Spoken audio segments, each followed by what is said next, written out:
Hello, folks. I'm Bill Lipinski, and this is Two Guys on Politics, and the other guy is going to speak to you momentarily.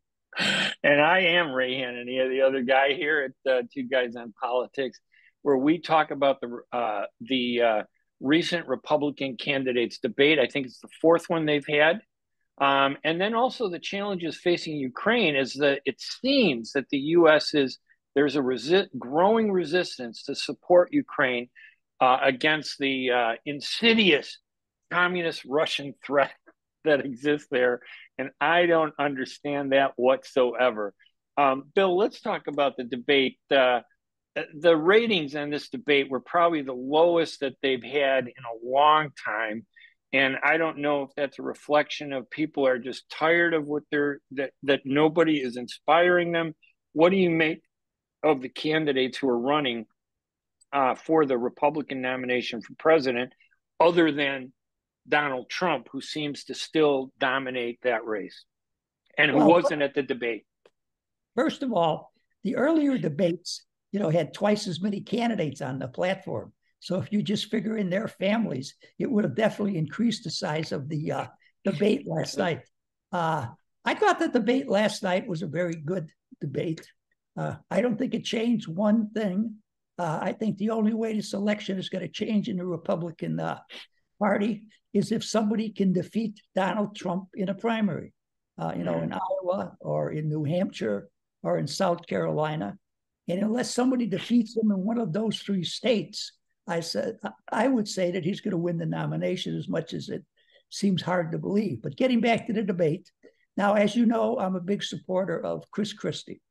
I also believe that Chris Christie did an excellent job last night in the debate. He was very articulate. He was very straightforward. And I like his honesty. He tries to answer the questions totally honestly, not put in any political spin on it. So I would say he won the debate. But, as I say, I'm very highly prejudiced. Nikki Haley took a lot of arrows from a couple of candidates, not from Chris Christie, but from the two other candidates that were on. But I thought she stood up for them pretty well. Chris Christie did come to her aid by telling the other two guys to stop attacking her so much, particularly your candidate, who I know had a, Mr. Vivek Ramaswamy. Right. I say your candidate because I don't like to try to pronounce his name, unfortunately. He didn't do what Nikki Haley did. She changed her name. She had a very difficult, I think it was Sikh. I think she's Sikh or Indian. And she Americanized her name. I'd have to look it up, but obviously she knew that it wasn't something that she was going to be able to use if she was going to run for, public office. I think her name is, original name is Redhawa, Nimarata Redhawa. So it would have been a debate between. If you're proud of being an American, you would Americanize your name, for heaven's sakes. I would think so. Keep one of those four names, I don't know, but I'll tell you what, if she were Nimarata Redhawa, which was her actual name before she changed it, I don't know if, she'd be in the same position as Vivek Ramaswamy, who didn't change his name and gets a lot of grief because that name suggests he's not American. Unfortunately, immigrants come with different names, and many of them do change them. But in all honesty, what your name is a factor, obviously, in all this. Chris Christie is a very Americanized name. Nikki Haley changed hers. Nikki Haley sounds like a great name. And then, of course, then there's Ron DeSantis. Nobody can seem to get past his policies as the governor of Florida, especially among the Democrats. They really dislike him. But Chris Christie seems like the nicest guy. We're down to only 4 candidates now, and at least the ones getting the spotlight, right? And that tells us that we're moving toward who might be the challenger to Donald Trump, who didn't show up for the debate again, the fourth time he's been a no-show. Well, it looks like it's going to be Nikki Haley as the, probably the leading contender against Trump as we go into the Iowa primary. And we'll see what happens in Iowa. I think DeSantis had a very good debate, probably the best debate he's had of the four that I have seen him in. As I say, Ramaswamy, he just was attacking Haley so much that he turned off an awful lot of people. And he keeps praising Trump. You know, if I was praising Trump that much, I wouldn't be running. But I assume he's running to be the vice president for Donald Trump. It's not. Go ahead. It's not a bad strategy. I mean, if people think that Nikki Haley, the former South Carolina governor, is going to be the lead candidate, which I highly doubt, but it's possible. Obviously, he must think it's so, because otherwise, why would he waste his time attacking her? If maybe that's a reflection on Chris Christie, that he's not doing as well. And that's why people didn't pay attention to him or attack him. And that's why he came across as such a good guy. That all could be because he's not doing that well. He's banking on everything in New Hampshire. And maybe he'll hit it if he wins New Hampshire, then he's in it. If he doesn't win New Hampshire, he should retire to New Jersey, even though I like him very much. I frankly think he would be an outstanding president. And he probably Americanized his name also, because obviously he's an Italian. And I don't know if there's too many, Italians that have the last name of, Christie. But it may not have been him. It may have been his parents or his grandparents that, changed their names. Yeah, I was just quickly looking him up online to see what his original name was, but they don't point that out as they do with other immigrants, first generation immigrants. I think he was born to Grasso. His mother's name was Grasso, but his father's name was Christie. Wilbur James Christie. He was a CPA who graduated from Rutgers Business School. I don't know. Chris, I think you're absolutely correct. Chris Christie, of all the candidates, seems like the nicest guy. But maybe that hurts him, being the nicest guy. Don't we want a tough, candidate, because we're in a tougher world? If you would listen to the things that he has to say about Donald Trump, you wouldn't think he was the nicest guy in the world. I mean, he attacks Trump, which I happen to agree with, and I'm very happy about. But he attacks Trump unmercifully, every time he's on a stage. Otherwise, he does come across as a very nice guy. But I just think he comes across as very presidential, the way he answers questions. I think he knows what he's talking about. He has solid, strong positions. You may not agree with all of them, but he believes in what he believes in, and he's not afraid to articulate it. But until Iowa, we really don't know what's going to happen. I hope someone big breaks through and can defeat Trump, because I don't want to see Trump being the candidate for the Republican Party, because that means he's got a chance of once again being president, and I think that'd be terrible for America. Well, I mean, listen, I think that that's what hurts him, the fact that he criticizes Trump so much, because in today's world, criticism of Trump is not viewed as criticism of Trump. It's viewed as a bias against Trump. The media has been so critical of Trump. The late night TV talk shows have been so critical of Trump. There's this campaign to hurt the guy so badly that it almost sounds like Chris Christie is just part of that pack of biased media wolves who wants to take Trump out. So I don't know how serious the criticism is taken, and I think, Ramaswamy, I think it's smart to not go after Trump, because Trump is still leading in the polls. He may not make it to the, as the Republican Party candidate, given his 91 indictments and all these court cases and challenges. Although I've heard reports that this could go all the way to the Supreme Court. So even if he's convicted, it could get thrown out. He could be president. So there's an uncertainty there. So why not Ramaswamy thinking, hey, if something happens to Trump supporters are going to remember that I supported him, that I respected him. Nikki Haley certainly doesn't respect him. Chris Christie doesn't respect him. Ron DeSantis, I'm not really sure, what he is. I think he's a different version of Biden. I'm really his issues seem to be mixed up to me, very extreme and out of touch, I think, with people. But Well, Does that make any sense, you think, or? I think it makes a great deal of sense. And as far as DeSantis goes, I think his biggest problem is his personality. People just don't like his personality. And I really Yeah. haven't seen enough of him to know what the particular problems are with his personality. But any analyst that, talks about DeSantis, talks about his personality. Now, I thought he had a good debate last night. It was probably his best debate. I still wouldn't like to see him be president, though. There's just something about the guy that I don't like, and that seems to be the feeling that so many, Americans feel about him. Now, he's won twice as governor of Florida, which is a fairly diverse state. The news media likes to paint it Republican, but there's a lot of Democrats in Florida also. Right. And he's won handily. So he obviously, with the people who he is governing, the people that know him the best, he's been very, successful with those people. And Florida is a key state in the elections, isn't it, in the presidential elections? It is, sure.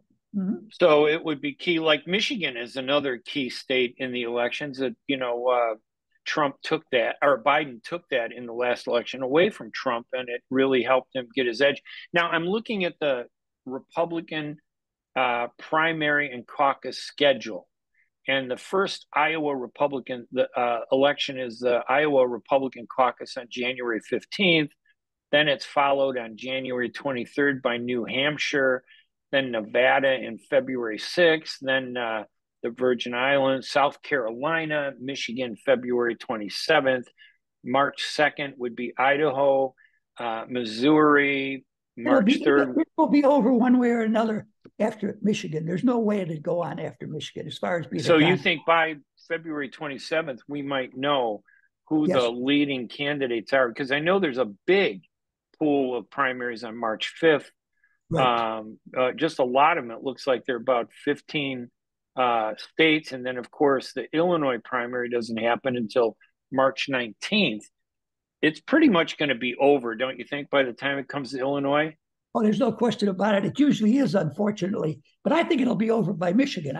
Unless somebody can beat Trump in one of the states that you mentioned, right? It's over. If he wins Michigan, it's over, definitely. So if we'll look at Iowa to see which of these four candidates, and of course, Trump is on the ballot too, correct? Oh, absolutely. I mean, if Trump takes Iowa, what does that tell the other four candidates who've been fighting hard in these four past debates? If Trump were to win the majority, what do you think? Well, it's I think Trump would be favored in Iowa, quite frankly, because a lot of those people in Iowa are rather conservative Republicans that vote in the Republican primary. Right. So I wouldn't be surprised. I would hope someone would beat him in Iowa, but I don't think that's going to be possible. New Hampshire is a different story. If someone can beat him in New Hampshire, then it's going to be a race. But if he wins New Hampshire, I don't see how you stop him. So that really, for voters, that's the key election to watch, you think, in terms of the challenges to Trump in the Republican primary.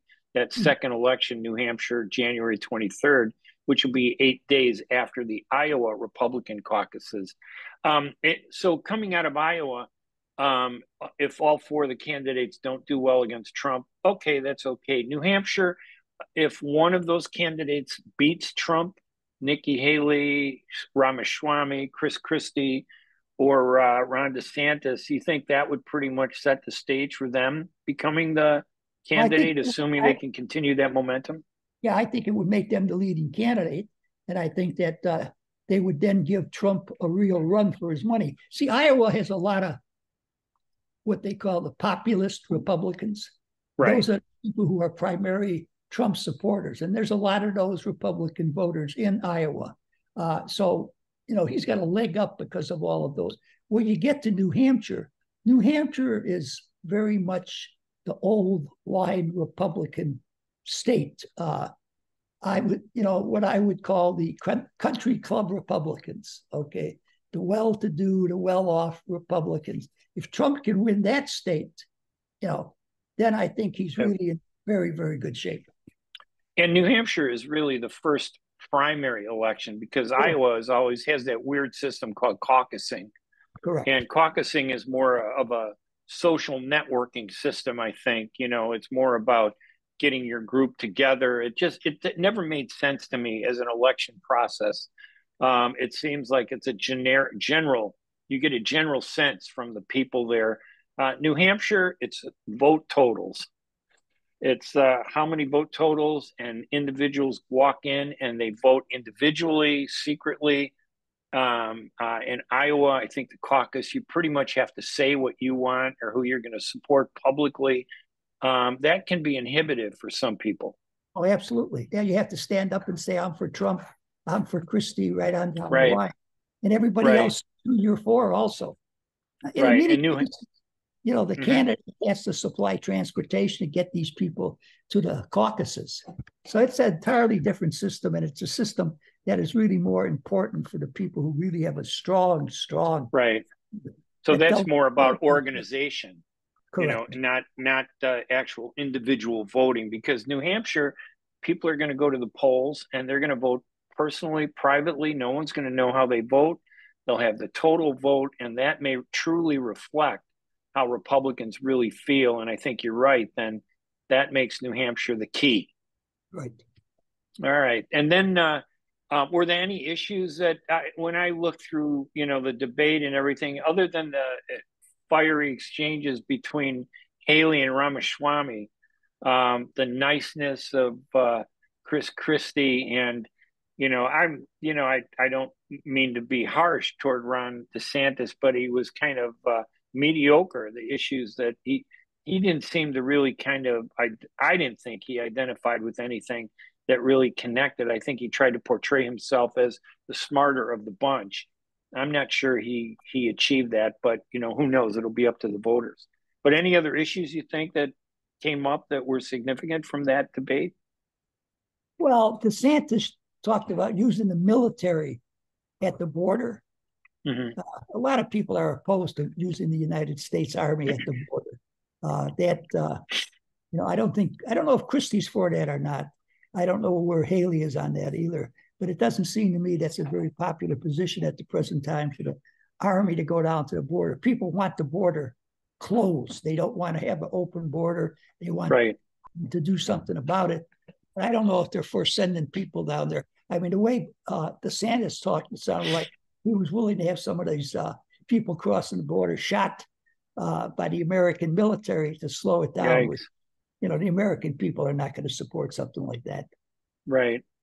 And I heard one of the things I think Christie said was that he seemed to defend Nikki Haley. Oh, he did. And was very critical of Ramaswamy, who I think he said didn't belong in the debate, on the debate stage. Do you think this is Chris Christie maybe thinking? I mean, one strategy, obviously, if you got a big gorilla in the room like Donald Trump, who wasn't present, winning so much, wouldn't you partner with somebody to try and create a coalition, president, vice president team, in the Republican Party? That might be a good strategy to kind of undertake, pull the rug out from under Trump. Yeah, but Christie I and think Haley. anybody in the Republican Party wants to team up with Ramaswamy. I think that he's out there all by himself, and So a lot of young voters like him.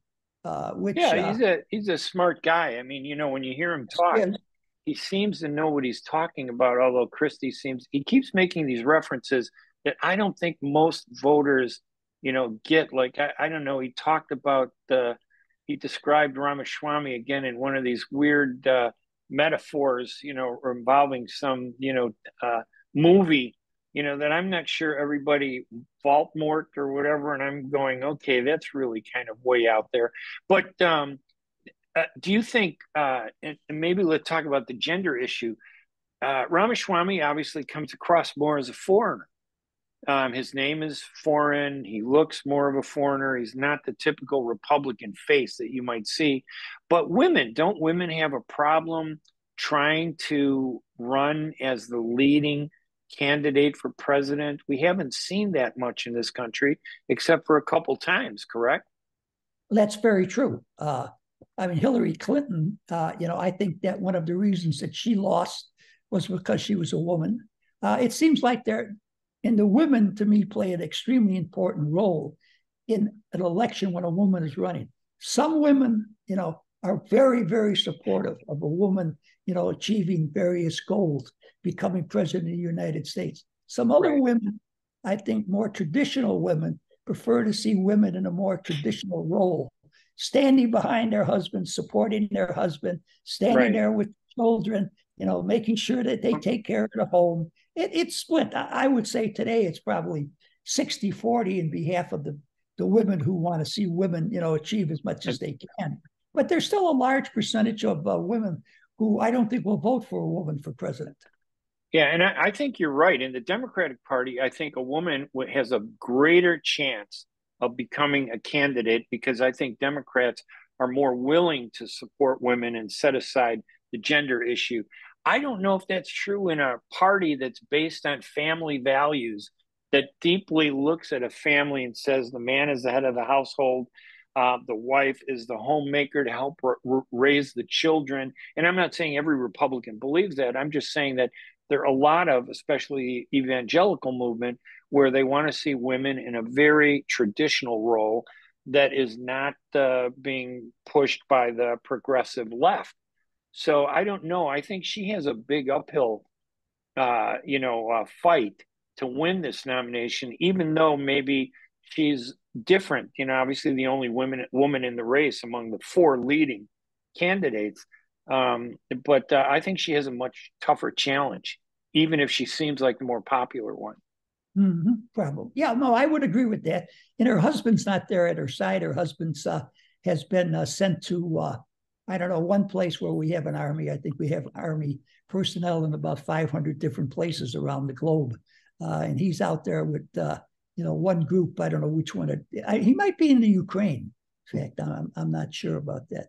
But one thing that Christie did say was that, there's 6, 8, 9 Americans still being held hostage. Right. He said that he would send, the American special forces in there to get into them into the Middle East to get these Americans out. Mm-hmm. Yeah, that'll be interesting. All right. Any final thoughts about that debate? I mean, so we should be watching, and I'll post this information with our, when we do the podcast, so people, if they want to, when they check out our podcast, they can see the list of the upcoming primary, which was published in the New York Times, so that they can see when the election. So New Hampshire is the one that you recommend. That's the one that'll be the first deciding factor. Right. Absolutely. Okay. All right. And now shifting from the presidential Republican politics, things haven't changed for Biden. I think he has some real problems, so it's going to be interesting to see that. But Ukraine, as we've talked about many times during the program here at Two Guys on Politics, it seems like ever since the October 7th and this war began between Israel and Hamas, and everything that's happened, the focus has been completely taken off of Ukraine. And it's a noticeable difference. It isn't subtle. It's noticeable. And now you're seeing more and more opposition, voices of opposition to Ukraine, finding strength and support to oppose more funding. Is Ukraine in trouble, do you think, at this point? And yes, I believe they are in trouble. And I think it started really when there was so much hype back when Ukraine was going to have this counteroffensive in the spring. Right. It went no place, but there was great expectations. I think a lot of Americans thought that the Ukrainians were going to push the Russians out of all parts of the Ukraine. The Russians were going to sue for peace, and the war was going to be over. The Ukrainians didn't really make much progress there because the Russians had an opportunity to dig in, to train their troops better. So that turned out to be a standoff. I believe ever since that time, Americans have been getting more and more tired of the war between Ukraine and Russia. They're getting more and more tired about all the money that we are spending in behalf of the Ukrainian army. Now we got this war going on in the Middle East. There are no American troops there, certainly not. But we all know who supplies all the weapons for Israel, the United States of America, okay? So Ukrainians need more money.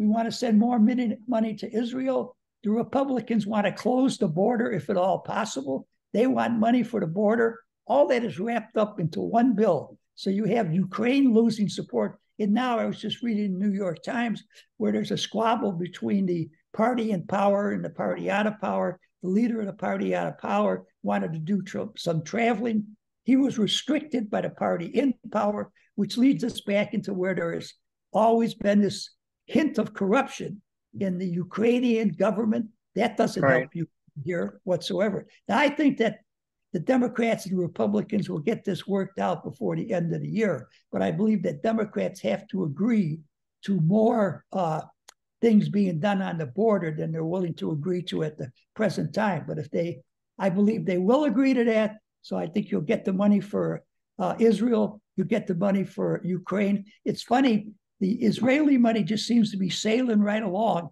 And there have been more demonstrations in America, in behalf of the Palestinians than there certainly ever was for the Ukrainians or for the Russians, for that matter. So it's amazing. Yeah, I was, you point out that people are getting tired of this war in Ukraine and Russia.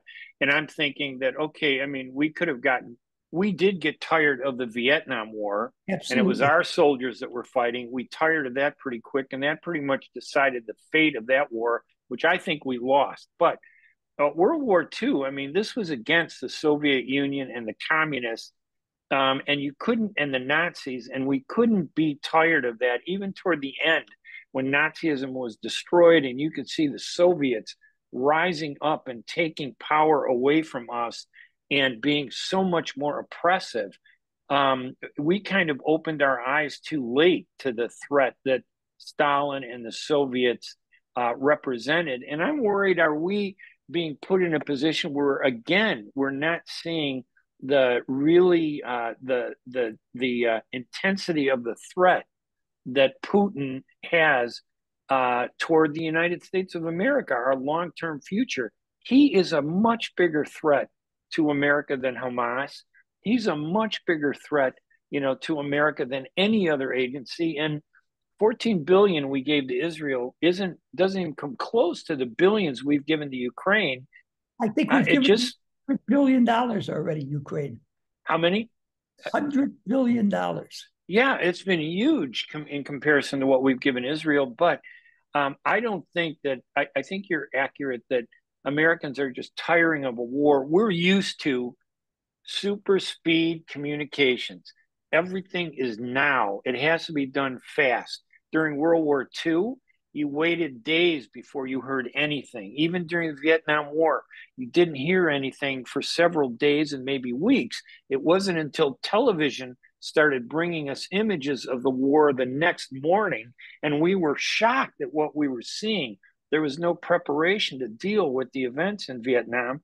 And I think the super speed of communications, the internet, all this stuff, I think is playing in the hands of the communist threat that we face. And I really think Putin is probably the worst evil that we faced in this world today.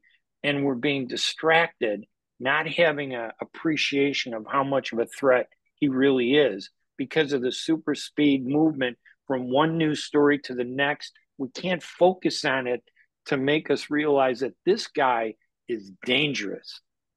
Well, I don't think he's quite as dangerous as the guy in China, though. But that we could do that on another program. You could vote for Putin, and I'll vote for the president of the Communist Party in China as the person we have to fear the most. But right now, we're talking about the situation.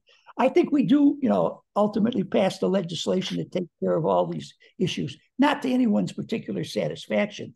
But the Ukrainian war, Americans have a short attention span. Yeah. Particularly when no one is directly threatening us.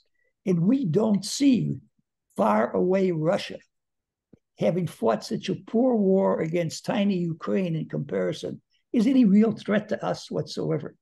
Right. Now, I don't really see if the Russians win the Ukrainian war, which I think would be a terrible mistake, but I don't see them rolling into Lithuania, Latvia, Estonia, or Poland. I don't think that's going to happen. But you have some people in this country who are, saying that's going to happen also. Americans don't believe that. I don't think that helps the Ukrainian cause. We were misled. Well, we weren't really misled, but during the Vietnam War, where they talked about the domino theory, that we had to stop them in Vietnam, and if we didn't stop them in Vietnam, the dominoes would just keep falling. That's essentially the same theory. They don't use the same phrase because it's lost credibility, but in essence, we are talking about a domino theory of the Soviets taking back countries that used to be part of the Russians taking back countries that used to be part of the sphere of the Soviet Union. And, you know, I think we're being misled by the speed of information. We're not getting the depth of it. Even when you bring up the problems of corruption in the Ukrainian government, I don't see Zelensky as being corrupt. I do see Ukraine. Yeah, and I'm not saying you're saying he is, but you're right. Ukraine was just a bad place. And certainly it's the fundamental basis for the Republican attacks against Biden, that they benefited from a corrupt Ukraine. And they're trying to conflate the two, the past corruption of Ukraine and the new Ukraine that we see. But every country that we've partnered with, that we took away from the Russians, at one point was a corrupt country. Right. Poland, for years, was part of the Soviet Union. They were run by dictators and tyrants, although the people of Poland were great people. We had to win that war to free Poland so the Polish people could push out the corruption. That's how I see Ukraine, that we need to do this. And I hate to see the talk of corruption, not by you, but I mean, I hear this more and more, as distracting us from the goal to free a country like Ukraine, bring them into the fold of democracy, and stand up against Russia. And I agree with you. The Chinese are a bigger threat because they're much more sophisticated and smart in how they attack us. They're not taking over. They talk about Taiwan, but I don't see them invading Taiwan, at least for the near future. But Russia didn't hesitate to invade its neighboring countries, and they've been doing that for the last at least 20 years now, when you look at all these countries that they've stepped into, including the Crimea. Nope, that's very, very true. It's just, we've got a lot of problems, in Europe, in the Middle East, right here at home. And we need some strong, realistic, honest leadership. And I hope that we find some candidates to run on both parties for president that have that kind of character. Joe's just too wishy-washy.